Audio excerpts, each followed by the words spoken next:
ఆదికాండము 17వ అధ్యాయము. అబ్రాము 99 ఏండ్ల వాడైనప్పుడు యెహోవా అతనికి ప్రత్యక్షమై, నేను సర్వశక్తిగల దేవుడను, నా సన్నిధిలో నడుచుచు నిందారహితుడివై యుండుము. నాకును నీకును మధ్య నా నిబంధనను నియమించి నిన్ను అత్యధికముగా అభివృద్ధి పొందించదనని అతనితో చెప్పెను. అబ్రాము సాగిలపడి యుండగా దేవుడు అతనితో మాట్లాడి, ఇదిగో, నేను నియమించిన నా నిబంధన నీతో చేసియున్నాను. నీవు అనేక జనములకు తండ్రివగుదువు, మరియు ఇక మీదట నీ పేరు అబ్రాము అనబడదు. నిన్ను అనేక జనములకు తండ్రినిగా నియమించితిని గనుక నీ పేరు అబ్రాహాము అనబడును. నీకు అత్యధికముగా సంతాన వృద్ధి కలుగచేసి నీలో నుండి జనములు వచ్చునట్లు నియమించుదును. రాజులను నీలో నుండి వచ్చెదరు. నేను నీకును నీ తరువాత నీ సంతానమునకును దేవుడునై యుండునట్లు నాకును నీకును నీ తరువాత వారి తరములలో నీ సంతతికి నీ మధ్య నా నిబంధనను నిత్య నిబంధనగా స్థిరపరచెదను. నీకును నీ తరువాత నీ సంతతికిని నీవు పరదేశివైయున్న దేశమును అనగా కనానను దేశమంతటిని నిత్య స్వాస్థ్యముగా ఇచ్చి వారి దేవుడనై యుందునని అతనితో చెప్పెను. మరియు దేవుడు, నీవు మాత్రమే కాక నీ తరువాతి వారి తరములలో నీ సంతతియు నా నిబంధనను గైకొనవలెను. నాకును నీకును నీ తరువాత నీ సంతతికి మధ్య మీరు గైకొనవలసిన నా నిబంధన ఏదనగా, మీలో ప్రతి మగవాడును సున్నతి పొందవలెను. మీరు మీ గోప్యాంగ చర్మమున సున్నతి పొందవలెను. అది నాకు నీకు మధ్యనున్న నిబంధనకు సూచనగా ఉండును. 8 దినముల వయస్సు గలవాడు అనగా నీ ఇంట పుట్టినవాడైనను నీ సంతానము కాని అన్యుని యొద్ద వెండితో కొనబడినవాడైనను మీ తరములలో ప్రతి మగవాడు మీలో సున్నతి పొందవలెను. నీ ఇంట పుట్టినవాడును నీ వెండితో కొనబడినవాడును తప్పక సున్నతి పొందవలెను.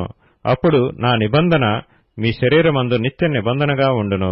సున్నతి పొందని మగవాడు అనగా ఎవని గోప్యాంగ చర్మమున సున్నతి చేయబడదో అట్టివాడు తన జనులలో నుండి కొట్టివేయబడును. వాడు నా నిబంధనను మీరియున్నాడని అబ్రాహాంతో చెప్పెను. మరియు దేవుడు, నీ భార్య అయిన శారయు పేరు శారయు అనవద్దు, ఏలయనగా ఆమె పేరు శారా. నేనామెను ఆశీర్వదించి ఆమె వలన నీకు కుమారుని కలుగచేసెదను. నేనామెను ఆశీర్వదించెదను. ఆమె జనములకు తల్లి అయి యుండును. జనముల రాజులు ఆమె వలన కలుగుదురని అబ్రాహాంతో చెప్పెను. అప్పుడు అబ్రాహాము సాగిలపడి నవ్వి, 100 ఏండ్ల వానికి సంతానము కలుగునా? 90 ఏండ్ల శారా కనునా అని మనసులో అనుకొనెను.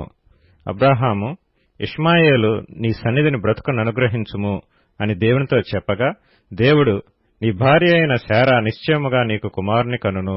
నీవతనికి ఇస్సాకు అని పేరు పెట్టుదువు. అతని తరువాత అతని సంతానము కొరకు నిత్య నిబంధనగా నా నిబంధనను అతనితో స్థిరపరచెదను. ఇష్మాయేలును గూర్చి నీవు చేసిన మనవి నేను వింటిని.